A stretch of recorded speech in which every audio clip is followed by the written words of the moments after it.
Good morning, Calallen. Today on CWN, we have the football highlights. And band is advancing to state. I'm Maddie. And I'm Logan. And today is Monday, October 23rd, 2023. Please stand for the Pledge of Allegiance and the pledge to the Texas flag.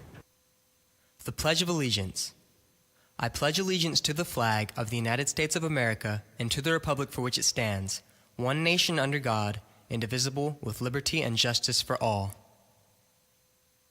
The Texas Pledge. Under the Texas flag, I pledge allegiance to thee, Texas, one state under God, one and indivisible.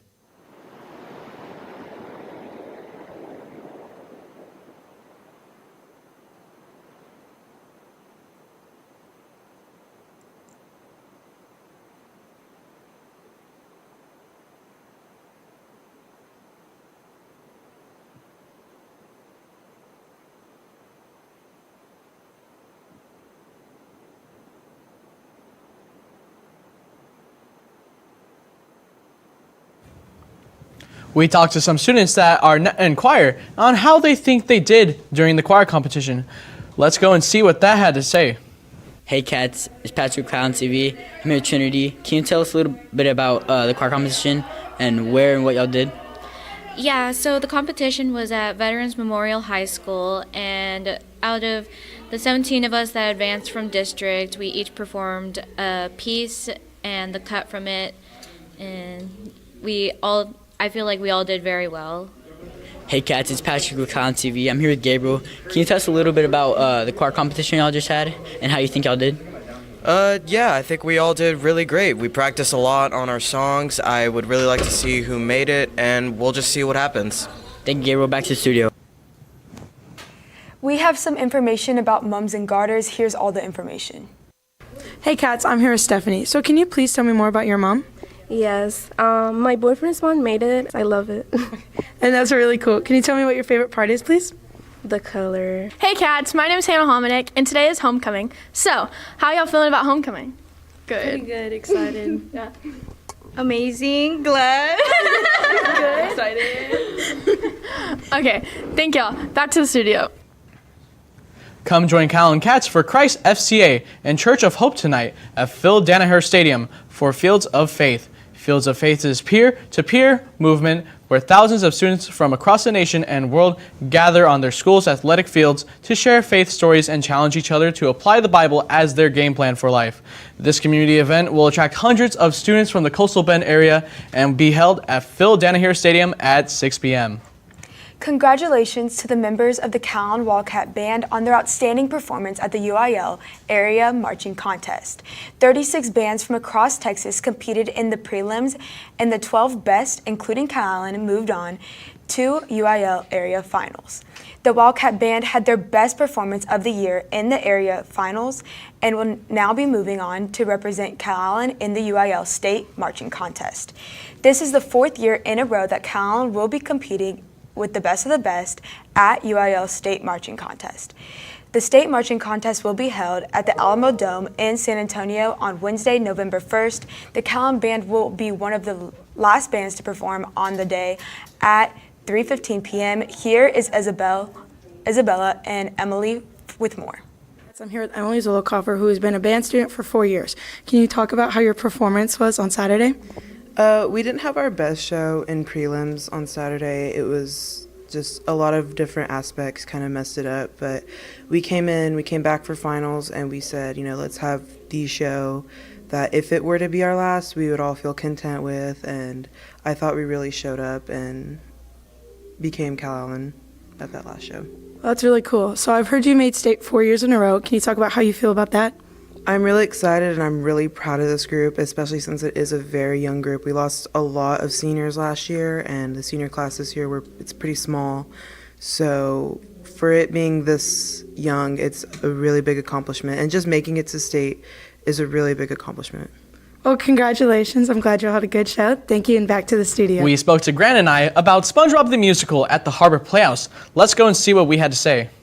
Hey cats, I'm Emma and I'm here with Logan, who plays Patrick, and Grant, who plays Mr. Krabs. So guys, this is y'all's last weekend of SpongeBob the Musical. Can you tell me more about that, please? Yes, it's unfortunately our last weekend. We're about to be closing soon. Our show dates are still Saturday 7:30, Friday 7:30, and Sunday at 2:30. But we really hope you guys are able to see it because we're going to make it our best show ever. Perfect, thank you. What else do I ask? And Grant, can you tell me how it's been playing Mr. Krabs? Of course, yes. Playing Mr. Krabs in this musical has been, the only way I can describe it is magical, because I've loved SpongeBob since I was little, and now being a part of it, it's great, especially with such a great cast. Well, that's perfect. Get your tickets for this weekend and back to the studio. Breaking news, this just in, the Hutter Playhouse is only doing 3 more showings of SpongeBob the Musical. This Friday, this Saturday, and this Sunday. Friday, Saturday at 7:30 p.m., Sunday at 2:30 p.m. Will you see it before the end? Now let's send it to Callie with Wildcat Media. Thank you, anchors, and welcome back to Wildcat Media. Last week was very exciting and successful homecoming week. The homecoming court walked on Friday before the game, and cheerleader Isabella Casas won homecoming queen. Calallen High School cheer posted this on their Facebook. Congratulations, Isabella, and that's all from me. Now back to you. Thank you, Callie. Now let's send it to Michaela with the rundown on sports right after this quick break. Good morning, Wildcats. This is just a PSA on leggings. You are only allowed to wear leggings if they go mid-thigh or longer. If not, you will be dress coded. Back to the studio. Thank you, Maddie, and good morning, Wildcats. We spoke to one of the football players to see how they thought about our game against TM would go. Let's check it out. Hey, Cats, I'm here with Carson. Carson, can you tell me how you think the game's going to go? I feel like the game's going to go good. We prepared all week. We've been practicing hard. We've had some good plays put together for today. I feel like we're going to do good. Thank you. Now let's check out how the game went. Here are the highlights from last week.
Hey, Calallen, I'm Michaela, and I'm here with Cody. So, Cody, it was your last homecoming game. You guys won against TM. How do you feel about that win? It's ecstatic. The emotions are running. And TM thought they were going to beat us. They thought they were going to take that jug, but we had our community behind us, and I think that's the reason why we won this game. Yes, sir. All right, thank you. Great game. That's all from us. Now back to the studio. Go Wildcats. We caught up with a couple volleyball players to see how they think they'll do against TM. Let's take it to them for more. Hi, my name is Bella. I'm here with Calallen TV. Today I have Larkin. Larkin, how do you think the game's going to go tonight? I heard you got moved up for varsity, but also playing JV. How do you think that's going to go? I think it's going to go good. JV and varsity did really well last game against TM, and I think we're going to do really good this game. We've had a lot of practice and just to improve and completely sweep them tonight. Very good. Thank you. Back to the studio. Congrats to our Lady Cats for the win against TM. They are now district champs. We spoke to Lauren about how they played. I'm here with Lauren Dillon, varsity volleyball player. So y'all just got district champs. How do you feel about that? I'm really excited for our team. I think we've worked hard all season, and I think we really deserved it. So. That's good. Playoffs is around the corner. How do you feel going into playoffs that y'all are district champs? I think we have a really good pathway into playoffs. I think we can go deep if we just play our best through all the games. So, yeah. That's good to hear. Now that's all from us. Now back to the studio.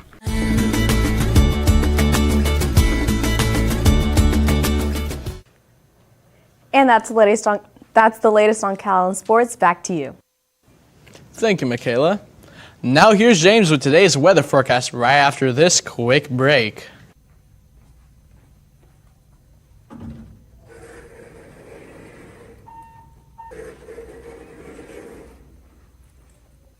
Hey, you're not supposed to use the elevator. Whatever. Students, just a reminder, when you ride the elevator, you have to be injured. You're not supposed to get on it and just take a ride up just because it's there.